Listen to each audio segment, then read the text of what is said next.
Hey guys, good morning. कैसे हैं आप सब? उम्मीद करती हूँ कि आप सब बहुत अच्छे होंगे। सो गाइस, मैं भी बहुत अच्छी। सुबह सुबह का टाइम हो गए, बज गए हैं 8 बजे। हमारे यहाँ पे बहुत ज़्यादा तेज़ धूप निकल आती है।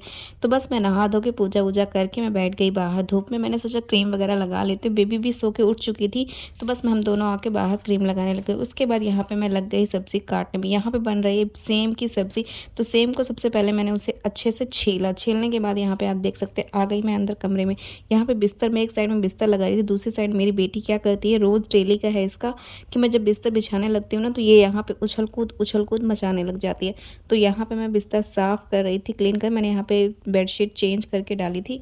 उसके बाद मैं जैसे ही चेंज करके मतलब फैलाती हूँ, बिछाती हूँ, वैसे ही ये वापस आ जाती है, फिर फैलाती है। इसी तरीके से मेरा पूरा घर सुबह से लेकर शाम तक फैला ही रहता है। बहुत कुछ ऐसा काम रहता है जिससे मुझे बार बार रिपीट करके करना पड़ता है। देखो, जैसे मैं थोड़ा सा मना करती हूँ ना, मेरे पास आके मुझे उमा उमा करके मनाने लग जाती है कि बस मम्मा उमा उमा। तो उसके बाद यहाँ पे मैं लग गई, जो इधर उधर कपड़े जो फैला रखे थे, ड्रॉर से कपड़े निकाल के फैला देती है। तो मुझे वो भी साफ़ करना था। कथरी वगैरह सब रात में निकली थी, तो वो भी सब मुझे क्लीन करना था। उसके बाद ये रोने लग गई, तो मैंने सोचा इसको लेके मैं थोड़ी देर खिला लेती हूँ। तो ये बार बार कैमरे की साइड देख के खेल रही थी। फिर मैं आ गई किचन में। किचन में सबसे पहले मैंने यहाँ पे दाल डाला। दाल डालने के बाद सेम की सब्ज़ी जो मैंने तोड़ी हुई थी उसको साइड में रखा। दाल धुल के गैस भी, आज ना मेरे यहाँ पे पानी ख़त्म हो गया, और ये चीज़ मैंने ध्यान नहीं दिया था कि मतलब पानी भी नहीं है रात में, और अब ये है भी नहीं, तो मुझे ना बहुत संभल के पानी रखना पड़ेगा। मुश्किल से 1-2 गिलास पानी होगा तो होगा, नहीं तो खाना बनाने के टाइम पे सारा का सारा पानी ख़त्म हो गया था। और यहाँ पे मेरी दाल पक चुकी है। दाल मैं डेली बनाती हूँ क्योंकि बेबी के लिए भी ज़रूरी होता है दाल खिलाना। और जिनका छोटे छोटे बेबी हैं, 1 साल के 1.5 साल के बेबी हैं, उनको दाल खिलाना बहुत ज़्यादा ज़रूरी होता है। तो मैं डेली ही दाल बनाती हूँ। तो यहाँ पे अभी मैंने दाल देखा, तो गैस मैंने फास्ट कर रखी थी ज़्यादा ही, तो यहाँ पे अभी तक 2-3 सीटियों में ना पकी नहीं दाल। तो मैंने सोचा थोड़ा सा और गलाने के लिए मुझे पकाना पड़ेगा। तो यहाँ पे मैंने दाल भी पकाई। एक साइड में कढ़ाई चढ़ा दी, एक साइड में आलू छीला। आलू छूल के बस इसे धो के मैंने यहाँ पे कट कर लिए। कट करने के बाद अब मैं तड़के के लिए चली आती हूँ। यहाँ पे मैं सब्ज़ी धोने गई, धो के वापस आई, धो के आई। फिर यहाँ पे मैंने सरसों का तेल लिया। सरसों का तेल भी ख़त्म होने वाला है गाइस। हमारे यहाँ पे ना सरसों के तेल में ही सब्जियाँ, दाल वगैरह हर चीज़ सरसों के तेल में ही पकाया जाता है। फिर यहाँ पे मैं जल्दी मतलब मैंने थोड़ी बहुत वीडियो भी फास्ट कर रखी है, बट मैं यहाँ पे बहुत जल्दी सब्ज़ी तड़का लगा रही थी, क्योंकि मेरी यहाँ पे लाडो बेटा बहुत ज़्यादा रो रही थी, मेरी बेटी बहुत रो रही थी। बस मुझे ये था कि मैं कितनी जल्दी खाना बना लूँ। जब ये नहीं होते ना, तो मुझे बहुत ज़्यादा मुश्किल हो जाता है। मैं एक ही काम को ना कम से कम सुबह से 4 बज जाता है मुझे ये सब करने में। घर की साफ़ सफाई हर चीज़ करने में 4 बज जाता है। मैं सुबह 7 बजे उठती हूँ, कभी कभी तो 7 बजे से पहले भी उठ जाती हूँ, फिर भी मेरा काम ख़त्म नहीं होने को आता। तो पूरा दिन मेरा ऐसे ही निकल जाता है। अगर आपको इसकी सब्ज़ी की रेसिपी चाहिए तो प्लीज़ मुझे कमेंट करके बताना, मैं आपको इसकी रेसिपी की सब्ज़ी बता दूँगी।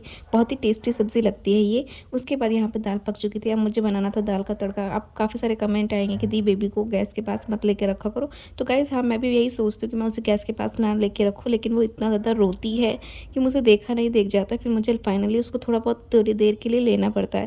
तो मैं उसको उसी तरीके से लेती हूँ जैसे कि मतलब गैस से थोड़ा सा दूर ही रखती हूँ कि ज़्यादा गैस के पास ना रहे ये। तो बस यहाँ पे तड़के के लिए मैंने थोड़ा सा सरसों लिया, थोड़ा सा जीरा लिया, बस फ्राई किया। फ्राई करने के बाद एक साइड में मैंने ना कुकर में ही चावल चढ़ा दिया था। और जैसे ही चावल पक गया, वैसे ही मैंने क्या किया, रोटी भी, आटा भी गूँध लिया था। आटा गूँध के भी मैंने रख दिया था। मैंने सोचा कि रोटी सिर्फ पराठे या फिर रोटी, ये तो है नहीं, तो मैंने सोचा रोटी या फिर पराठे। सूखी सब्ज़ी के साथ मुझे पराठे ज़्यादा अच्छा लगता है खाने में। तो मैं क्या करती हूँ कि मतलब जब हम दोनों भी होते हैं या फिर मैं ही होती हूँ, तो मैं यही करती हूँ, मतलब पराठे बना लेती हूँ। 2 ही तो पराठे खाने होते हैं, तो बस मैं 2 पराठे बना लेती हूँ, तो मैं खा लेती हूँ। इसी तरीके से पूरा दिन सुबह से शाम बीत जाती है मुझे ये सब करने में गाइस।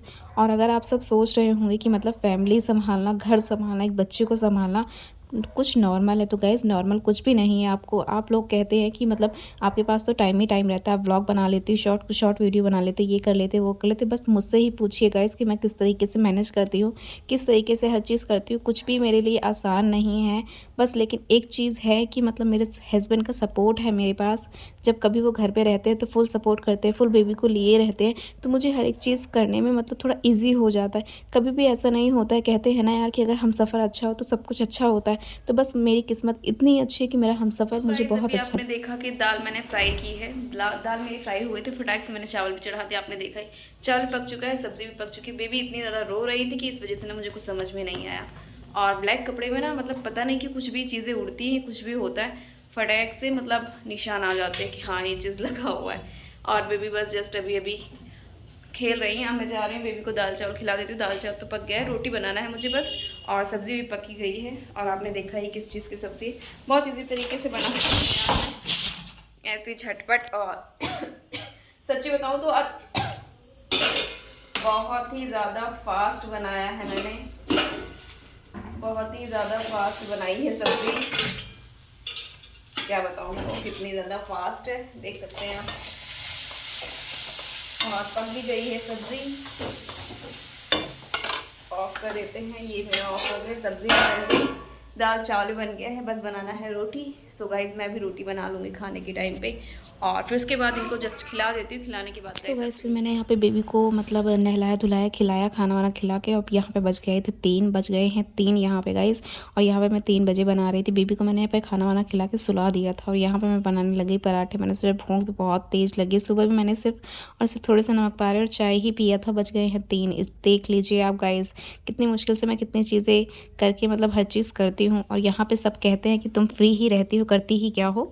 तो लोगों का तो काम ही ये सब कुछ कहना है। तो यहाँ पे फिर मैं पराठे बना रही हूँ। पराठे बनाने के साथ साथ बेबी जैसे उस साइड सो रही थी, मैंने टीवी ऑन कर दी थी ताकि वो टीवी की आवाज़ भी उसको ये रहे कि वो ना कोई है घर में। अक्सर यही होता है कि जब मैं थोड़ा सा साइड होती हूँ ना तो वो चौंकने लग जाती है, क्योंकि वो बहुत ज़्यादा छोटी है इस वजह से। तो बस पराठे बनाए, फिर इतनी ही देर में थोड़ी देर में ना कॉल आ गया था मेरे हस्बैंड का। तो वो बोल रहे थे कि मतलब मैं घर आ रहा हूँ थोड़ी देर के लिए। तो मैंने कहा ठीक है। तो गाइस कहते हैं यार कि जब हम सफ़र अच्छा हो ना तो सब कुछ अच्छा होता है। बस हाँ मेरी लाइफ में कुछ प्रॉब्लम्स है, कुछ चीज़ें ऐसी हैं जो मतलब मुझे हर एक चीज़ फेस करनी है। बट ठीक है, कोई बात नहीं, वो मैं फेस कर लूँगी। धीरे धीरे हिम्मत नहीं टूटी है मेरी, हिम्मत मुझे कभी भी नहीं टूटेगी, क्योंकि मेरे साथ मेरा वो है जिसे मुझे अपनी ज़िंदगी बितानी है, जिसके साथ तो वो मेरे साथ है। तो मैं हर चीज़ कर लूँगी, दुनिया की हर एक चीज़ करने के लिए तैयार हूँ, हर एक किसी से लड़ने के लिए तैयार हूँ। तो बस मुझे और कुछ नहीं चाहिए। दुनिया में पैसा हर एक चीज़ तो हर कोई कमा लेता है, लेकिन जो मोस्ट इम्पॉर्टेंट होता है वो होता है प्यार, जो कि मैंने कमाया है। मैंने बहुत मुश्किल में हर एक चीज़ करके, बहुत आगे मैं आपको बाद में स्टोरी बताऊंगी, लेकिन बहुत दूरियां थी, बहुत कुछ था ऐसा जिसकी वजह से मतलब कुछ भी ठीक नहीं था हमारी लाइफ में।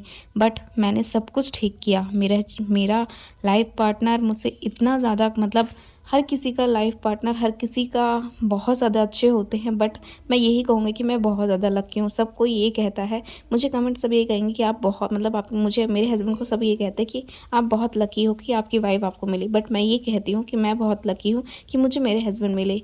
कि मतलब क्या ही मैं बोलूँ, उनकी जितनी तारीफ़ करूँ कम है। बस हाँ कुछ दूरियाँ थी जिसकी वजह से ये सब कुछ बिगड़ा, बट धीरे धीरे सब कुछ ठीक हो जाए। फाइनली ये है गाइस मेरा खाना। कैसा लगा व्लॉग कमेंट के ज़रूर बताना। आई होप आप लोगों को अच्छा लगा। ऐसा एक व्लॉग मैं आप लोगों के साथ जल्दी ही शेयर करूँगी।